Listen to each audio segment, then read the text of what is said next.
বগুড়ায় রমজানে বেড়েছে সবজি সহ সব ধরনের নিত্য পণ্যের দাম। কোনো পণ্যের দাম কেজিতে বেড়েছে 40 থেকে 60 টাকা পর্যন্ত। এ নিয়ে আরও বিস্তারিত জানাতে আমাদের সাথে বগুড়া শহরের ফতেওয়ালী বাজার থেকে যুক্ত হয়েছেন রাজীব সেলিম। রাজীব, কোন সবজি কত দামে বিক্রি হচ্ছে, এতে ভোগান্তিতে আসলে কতটা পড়েছে ক্রেতারা, বিস্তারিত জানাবেন।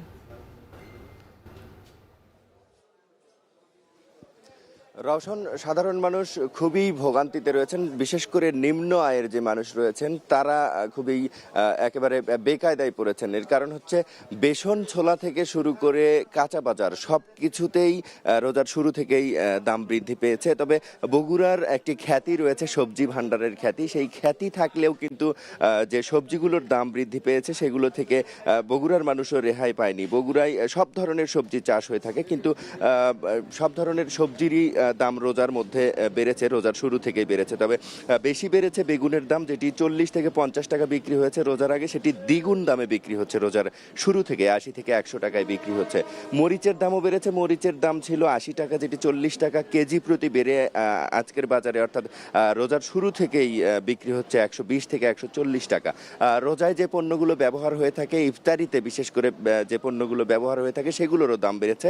শশা বিক্রি হয়েছে রোজার আগে 40 টাকা, সেটি দ্বিগুণ দামে বিক্রি হচ্ছে 80 টাকা। এবং লেবুর হালি সারা দেশের মতো বগুড়াতেও বৃদ্ধি পেয়েছে। লেবুর হালি বিক্রি হচ্ছে 50 টাকায়। তবে আলু, টমেটো, ফুলকপি এই সবজিগুলোর কিন্তু খুব বেশি দাম বাড়েনি। আলু বিক্রি হচ্ছে 15 থেকে 20 টাকা, ফুলকপি বিক্রি হচ্ছে 35 থেকে 40 টাকা, এবং অন্যান্য সবজিগুলোর দাম খুব একটা বাড়েনি। তবে দাম কমার বিষয়ে বিক্রেতারা, যারা এখানে ব্যবসায়ী রয়েছেন, খুচরা ব্যবসায়ী, তারা বলছেন যে আগামী সপ্তাহখানেকের মধ্যে দাম কমে আসবে। এর কারণ যারা বিক্রেতা, যারা সবজি চাষি রয়েছেন, সেই সবজি চাষিরা কিন্তু রোজার বাজার ধরার জন্য, রোজার বাজারের উদ্দেশ্যে আসলে এক ধরনের সবজি চাষ করে থাকেন। সেই সবজিগুলো এখন পর্যন্ত বাজারে আসেনি। তবে সপ্তাহখানেকের মধ্যে সেই সবজিগুলো বাজারে আসবে, এবং তখনই বাজারে সবজির দাম কমে আসবে। এবং ক্রেতা যারা এসেছেন, নিম্ন আয়ের ক্রেতা, তারা কিন্তু খুবই অসন্তোষ প্রকাশ করেছেন, এবং তারা বলছেন যে এই রমজান ঘিরে বাজারের তদারকি প্রয়োজন। এবং আমরাও দেখেছি বাজারে খুব বেশি তদারকি আমরা দেখতে পাইনি। তবে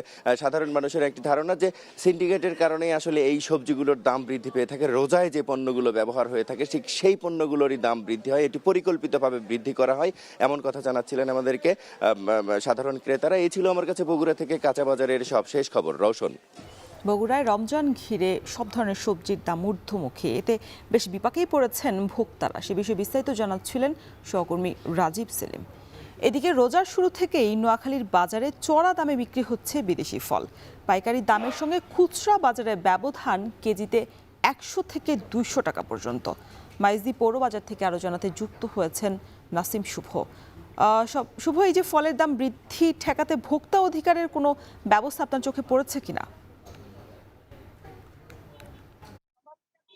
রোশন, শুরুতে আপনার প্রশ্ন দিয়ে শুরু করতে বলতে চাই, সেটি হচ্ছে যে এই ভোক্তা অধিকার কিংবা জেলা প্রশাসনের নিয়মিত বাজার মনিটরিং, সেটির কার্যক্রম কিন্তু এবছর এখনো চোখে পড়েনি। অর্থাৎ ভোক্তা অধিকার কিংবা অন্যান্য যে সংস্থাগুলো রয়েছে তারা কিন্তু তাদের বাজার মনিটরিং খুব একটা শুরু করেনি বলে আমরা খবর পেয়েছি।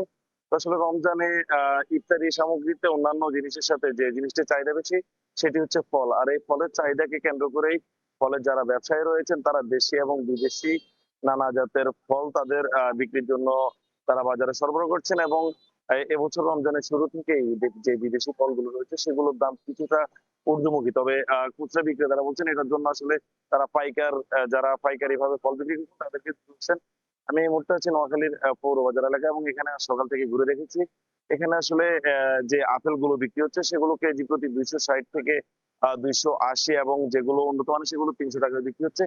এছাড়া আমি যদি কমলার কথা বলতে চাই, সেগুলো 260 থেকে 300 টাকা কেজি প্রতি। সেগুলো আকার এবং সেগুলোর গুণগত মানের উপর নির্ভর করে বিক্রি হচ্ছে। আর যে আঙ্গুর গুলো রয়েছে সেগুলো হচ্ছে কালো জাতের যেগুলো, সেগুলো 500 থেকে 520, এবং সাদা যেগুলো সেগুলো 400 থেকে 420 টাকায় বিক্রি হচ্ছে। তো যারা খুচরা বিক্রেতা রয়েছেন তারা বলছেন পাইকারি ভাবে আসলে তাদের থেকে বেশি দামে বিক্রি করে, তারাও আসলে অনেকটা বাধ্য হয়ে বেশি দামে বিক্রি করতে হচ্ছে। এই জন্য তারা বলছেন পাইকারি যে বিক্রেতা রয়েছে সেসব জায়গাতে আসলে ভোক্তা অধিকার সংরক্ষণ কিংবা জেলা প্রশাসনের যে নিয়মিত মনিটরিং কার্যক্রম সেগুলো যদি চালু রাখা যায় তাহলে ভোক্তা পর্যায়ে আসলে কম দামে তারা অনেকটা ফল সরবরাহ করতে পারবেন বলে জানিয়েছেন।